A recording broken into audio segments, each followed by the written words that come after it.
In order to begin to understand how our financial system works, we need to go back to the early 1900s, 1910 to be exact. Everyone at some point in their lives has heard of the Federal Reserve, but most likely don't understand what it is or how it works. The Federal Reserve, referred to as the Fed, is a central bank that many economists refer to as the biggest robbery ever enacted on the American people. The reason for this is because the Federal Reserve is neither part of the federal government nor does it have any reserves. Yet, this single organization controls the money supply of the most powerful country in the world.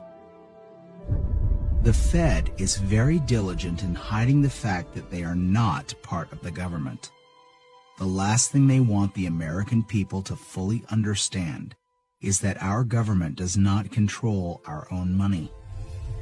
In order to achieve this, they were very clever and decided to call their institution the Federal Reserve. And by labeling themselves this way, the general public never thought twice about who was in control of the country's money supply. If the Federal Reserve is not part of the government, then who controls this private organization and how did this come to be?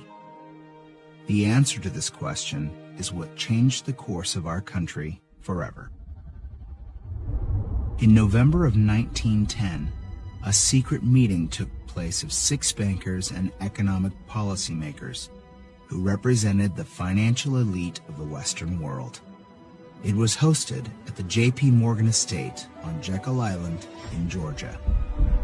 In attendance was Senator Nelson W. Aldrich, Abram Piatt Andrew Jr., Assistant Secretary of the Treasury, Frank Vanderlip, President of National City Bank of New York, Henry P. Davidson, Senior Partner of J.P. Morgan & Company, Charles D. Norton, President of First National Bank of New York, Paul Warburg, Director of Wells Fargo, Benjamin Strong, the emissary for J.P. Morgan, and coincidentally, the first president of the Federal Reserve.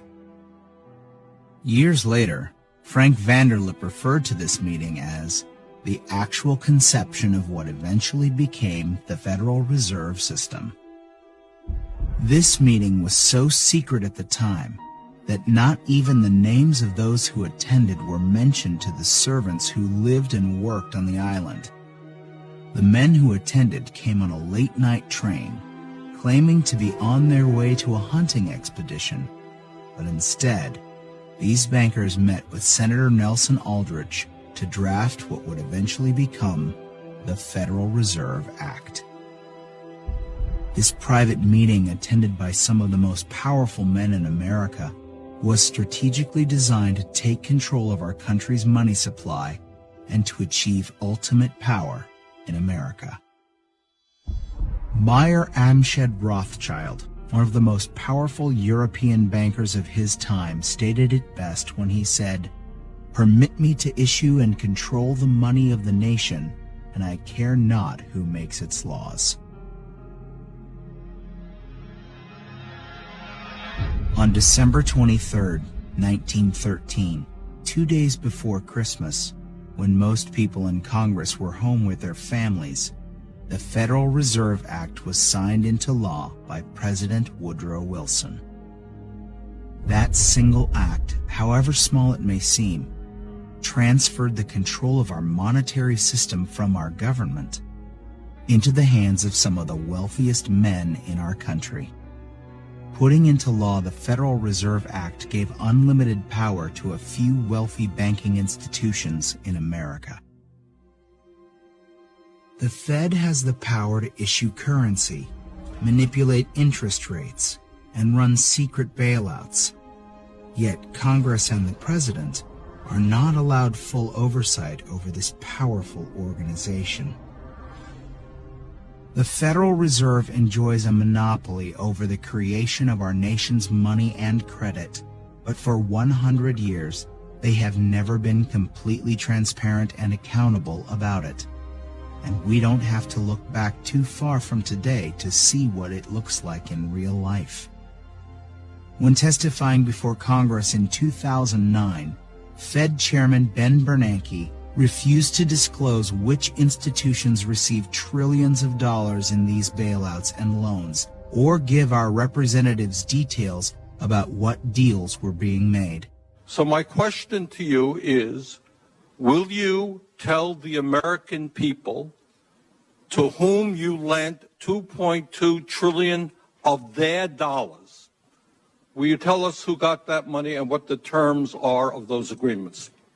Hundreds and hundreds of banks, any bank that has access to the U.S. Federal Reserve's discount. Will you tell us who they are? No. In an interview with Treasury Secretary Timothy Geithner, he makes the stunning assertion that conducting a full audit of the Federal Reserve, something never before done in its 100-year history, is a line that we don't want to cross. To be denied full transparency of these transactions after U.S. taxpayers contributed over $16 trillion to these bailouts and loans is unthinkable and unconstitutional. It is our right as American citizens to know where our money is being spent. It's very ironic that if you don't give the IRS full transparency with your finances, you go to jail. But if you're a private organization of elite bankers that controls the money supply of a country, you're free to do as you please without full oversight. This private organization is arrogant in the fact that the same accounting laws that apply to the rest of America do not apply to them. There is no other agency of government which can overrule actions that we take.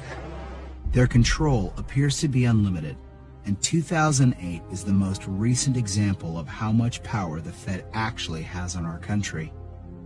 Many of us were told in private conversations that if we voted against this bill on Monday, that the sky would fall, the market would drop 2,000 or 3,000 points the first day, another couple thousand the second day, and a few members were even told that there would be martial law in America if we voted no. That's what I call fear-mongering. The elite banking institutions took trillions of dollars worth of risk, and when they lost their bets, they threatened politicians to use taxpayer money to bail them out, or else we would face an Armageddon type of scenario. This historic change of power in America is again why many economists refer to it as the biggest robbery ever enacted on the American people.